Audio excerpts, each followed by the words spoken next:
How does an elephant become one of the biggest celebrities of the Victorian era? Welcome to Footnoting History, where today's topic is Jumbo the elephant and the keeper who loved him.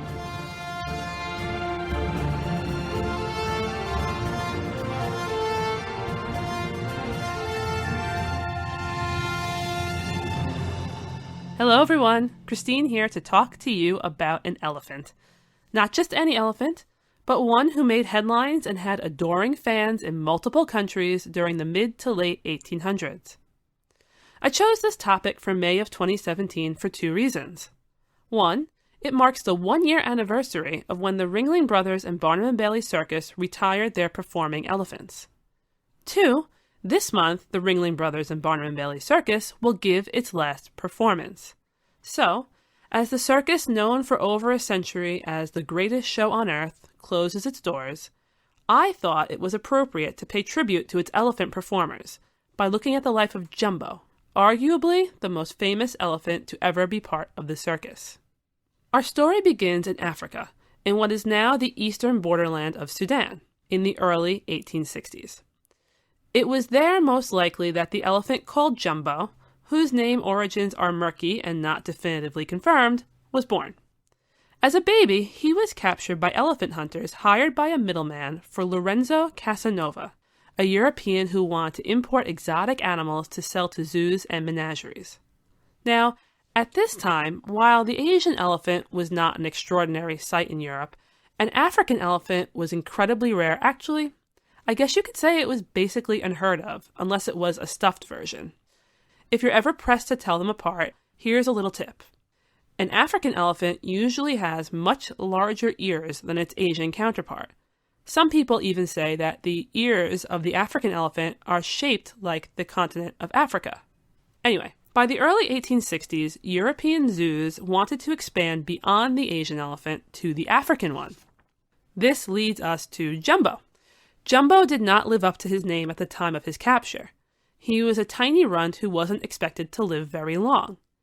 It's rather remarkable, in all honesty, that he made it to Europe still breathing, because he had a lack of proper nutrition since he was separated from his mother at such a young age. Jumbo came to Europe as part of a large caravan that included an assortment of other animals. The animals crossed the desert, the Red Sea, the Mediterranean Sea, and came up through Italy before reaching Casanova's headquarters in Dresden. By this time, many of the animals had passed because the journey was arduous. But Jumbo survived, and he arrived in Dresden, ready to be sold. Casanova didn't keep Jumbo for long. He was sold into a traveling menagerie, and soon after that sold again. The second time, he was sold into the Jardin des Plantes in Paris, one of Europe's most famous zoos at this time. You would think that this would be the moment where his fame began. Here he was, the sought-after African elephant, living and breathing in Europe. But what happened instead was, not very much at all. Jumbo was introduced into the menagerie with very little fanfare, perhaps because he was still an unimpressive, malnourished baby. Jumbo didn't thrive in Paris. And the fact that the zoo managers were on an animal buying spree, really, it didn't help matters. The zoo's overcrowding grew increasingly worse, and the new acquisitions included two more African elephants. This was a pair of calves, one male and one female, named Castor and Pollux.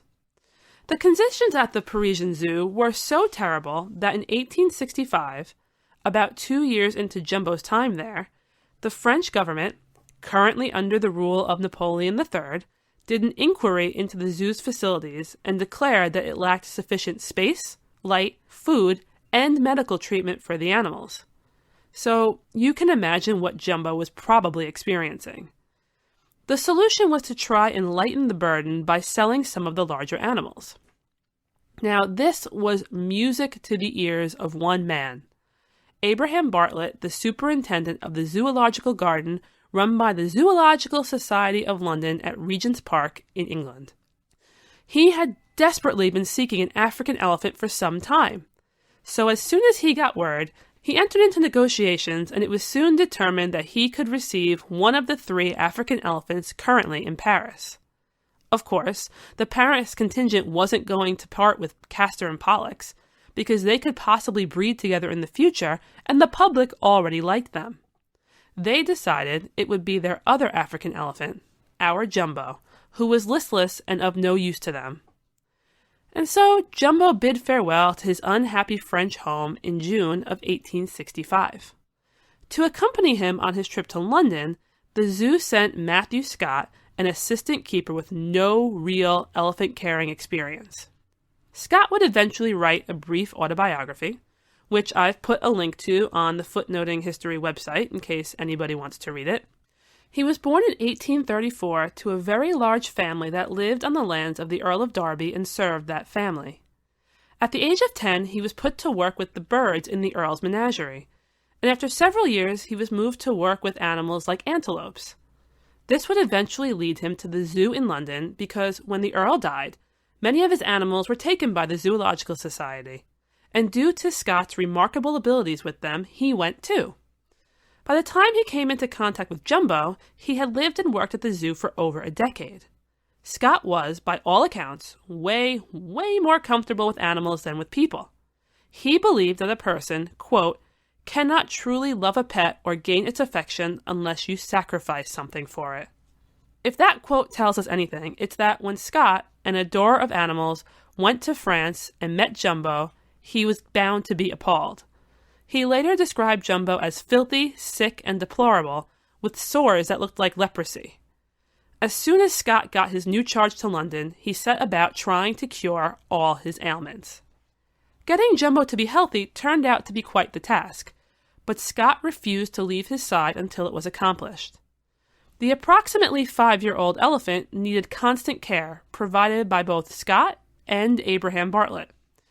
They had to do things like scrape and tend to his rotten feet until they were restored to their natural shape. And Jumbo's recuperation took several months. For Jumbo, an old giraffe house was transformed into a new African elephant den. But Jumbo was not fond of confinement. Bartlett had no problem with giving Jumbo a thrashing in order to get him to be submissive and accept his new home, but Scott very vocally did not agree with physically punishing animals. The 2 men would never see eye to eye over Jumbo's care, and as the years progressed, it would become increasingly obvious that Bartlett's greater concern was the zoo's success, while Scott only had eyes for Jumbo. Anyway, it was not long before Jumbo had company. This company was Alice, a young female African elephant believed to be from the same area as Jumbo. The zoo would eventually introduce her to the world as Jumbo's wife, which the newspapers and the public seriously enjoyed. By early 1866, though, Jumbo was finally ready to meet the public, and as the weather grew warmer and the crowds increased, Jumbo was able to adjust to the number of people who wanted to see him. With a life that involved hanging out in his outdoor enclosure and taking walks around the zoo, Jumbo was pretty content by day, but he was regularly restless and annoyed when shut inside his stable at night. Still, as Jumbo and his popularity grew, Bartlett decided that it would be a good idea to have him start giving rides to the public. And of course, because he had no choice, Jumbo eventually began to do this. In 1867, at which point he was probably about 7 feet tall, he was carrying several adults and/or children in a specially made contraption attached to his back, with Scott leading him or riding on his neck. The pair became well loved by the zoo visiting populace. Still, as much as the keeper was beside with his charge, it seemed that Jumbo was not as attached to him. That is, until that winter, when Jumbo fell ill. He grew feverish and lost all of his energy, something which made those in charge of the zoo wonder if it was already the end of the line for their prized elephant. Yet Scott once again stepped up. He believed he could help Jumbo, and it was noticed by all that by the time Jumbo recovered, after intense round-the-clock attention from Scott, and possibly a few sips of whiskey now and then, that the elephant became completely besotted with him too. Jumbo's moods and displeasures faded away, and instead he showed love and devotion for the keeper. Eventually, Jumbo outgrew his den, causing the zoo to build a new elephant house, one that had a really large bathing pool. But, much like with the first den, Jumbo didn't initially like it. He threw a fit that caused damage to his tusks, which is why, if you see any photographs or drawings of him, you'll notice that his tusks are never particularly long. Once Jumbo adjusted to his new home, his life became a rather predictable pattern of walking the zoo giving rides, hanging about in the enclosures, and playing in the bathing pools with Alice. He developed a love of music, especially from the army bands that played around the zoo, and he liked to trumpet along with them. He also liked to play jokes on Scott, stealing his hat and showing the public, and also Bartlett, that Scott was the only person he cared about. Bartlett was not a fan of Scott's monopoly on Jumbo, or the celebrity that he enjoyed at Jumbo's side. By the early 1880s, he insisted that Scott take on a co-keeper. But mysteriously, each keeper he hired was scared off by Jumbo after a short period of time. In 1881, though, something changed. Jumbo grew very violent and unpredictable. Even though he would be fine during the day, at night he would rail against the elephant house on rampages that even Scott could not stop or prevent. The conclusion was made that Jumbo was probably entering must, a period in a male elephant's life when he is known to basically go into an uncontrollable frenzy. It's a perfectly normal thing for a sexually mature male elephant to experience, but in the confines of a zoo, it caused massive worry. Sure, his normal personality would return, but then the must would return again too. Luckily for Bartlett, the solution to his problem presented itself at just the right time. At this very moment, in America, extravagant showman P.T. Barnum was looking for a new attraction for his circus. He was currently partners with James Bailey and James Hutchinson, and their combined endeavor was commonly called the greatest show on earth. They became aware of Jumbo through a traveling agent, and despite already owning many elephants, an offer was made for this gigantic, famous elephant from the London Zoo. As 1882 began, word spread that Jumbo was purchased and moving to the United States. Bartlett thought his troubles were solved. He was about to rid himself of the problematic elephant, and he had arranged for Scott to accompany Jumbo across the ocean and help him settle into his new home. There was one problem, though. No one wanted Jumbo to go. Least of all, it appeared, Jumbo himself. This caused a huge headache for both the old and new owners. In order to get Jumbo to America, he was to be confined in a specially created box or crate. And it was one huge crate. It had to hold an 11-foot-tall African elephant weighing several tons. Only, when the day came that Jumbo was supposed to go into the crate to be taken to a ship to go to America, he flat out refused, in front of visitors to the zoo. The attempt failed. Then, another attempt failed. This time, trying to walk Jumbo to the docks, he caught on to what was happening, refused to leave the zoo. Alice was heard lamenting his leaving, and Jumbo plopped down on the ground in protest until the idea of moving him that day was abandoned. The press then, of course, took up the cause. Newspapers covered Jumbo's refusal to leave. People called for the public to purchase him in the Victorian equivalent of crowdfunding because they wanted to prevent Jumbo from leaving London. They inundated the zoo with letters asking for the sale of Jumbo to Barnum Circus to be undone. The Jumbo craze caused the number of people visiting the zoo to skyrocket to record numbers, and there was even a lawsuit in the middle of it all. Nevertheless, attempts at getting Jumbo to take to his crate continued to fail, and the tensions were running high. Finally, at the end of March, drastic measures were taken. By this point, one of Barnum's men had begun to suspect that Jumbo's refusals to enter the crate were the result of Matthew Scott telling him what to do. He brought this to Bartlett's attention, and a series of threats were employed to force Scott into sorting the situation. Miraculously, or perhaps not, on the next attempt, which the RSPCA, that is, the Royal Society for the Prevention of Cruelty to Animals, attended, Jumbo got into the box and was successfully transported onto the ship the Assyrian Monarch. Jumbo arrived in New York in early April 1882 and was greeted in true celebrity fashion. American newspapers like the New York Herald had been covering the trials and tribulations of Jumbo's purchase for some time. Press and VIPs were all on hand for his grand arrival and his transfer to Madison Square Garden, where the circus was currently residing. The crowds who filled New York streets to see Jumbo get moved in his box from the docks to the garden were estimated at around 10,000. As excited as the Americans were to greet their new star, no one was happier about Jumbo's arrival than the elephant himself. When his crate was opened after long weeks of confinement and travel, Jumbo hesitantly exited with Scott's guidance. But then he rolled onto the ground for a few minutes, waving his trunks and legs. Obviously, the onlookers deduced, Jumbo really wanted to stretch himself out now that he was allowed out of the crate.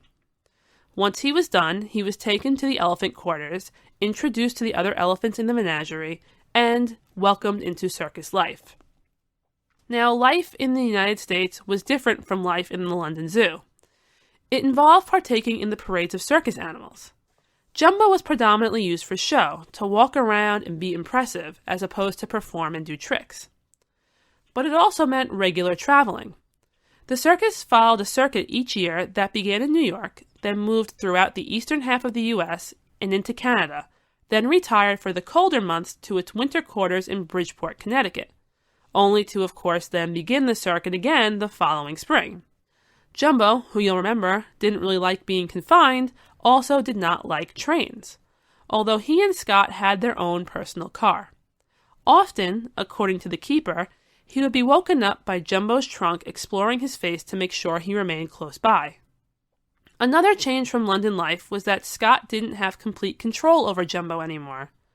The main trainer, who believed in using a hook to prod the animals into submission, had the power to override Scott, and often that meant Jumbo having chains on his legs. This in particular really bothered Scott, who wrote that Jumbo, quote, like all other creatures, prefers his liberty, and is much happier as well as healthier when at large. He further noticed that Jumbo slept better when loose and was able to exercise himself. But it wasn't him who was giving the orders. So it was that Jumbo and Scott settled into the arduous routine of circus life. It wasn't long before Jumbo was featured on all the posters, attendance was rising, and his likeness was used to sell all sorts of products from Pine State Java to Clark's spool cotton. The name Jumbo became used in American slang with increasing frequency, and it began to mean anything that was incredibly large. Perhaps Jumbo's most remarkable appearance on behalf of the circus came in May of 1884 in New York. 1 year earlier, the Brooklyn Bridge, which spans across the East River from Lower Manhattan to Brooklyn, had opened. But people were not convinced of the safety of the bridge, so Barnum was asked to have Jumbo walk across the bridge to show its stability. Scott didn't want to do it. He was worried that if Jumbo balked, all sorts of horrors could occur. Still, what Barnum said went, and it wasn't just Jumbo who crossed the Brooklyn Bridge. It was Jumbo, along with a group of other elephants and camels. As they hoped, crowds amassed. Scott said that Jumbo knew exactly what was happening, as he had stayed up the night before explaining it to him. According to the keeper, as they crossed the bridge, Jumbo was very interested in what was going on around him. But each step he took caused a large vibration. Scott's relief was immense when the event was pulled off with Jumbo being in good humor and the bridge not collapsing. He would unfortunately later learn that a young girl had lost her life by falling from a window in an attempt to catch a glimpse of the animal parade, something which was very upsetting. But in terms of Jumbo's behavior and the reaction from the press and general public, everything went very well.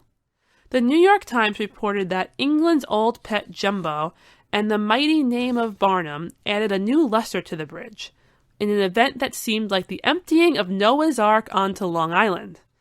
Indeed, for the general public, it must have been quite the visual.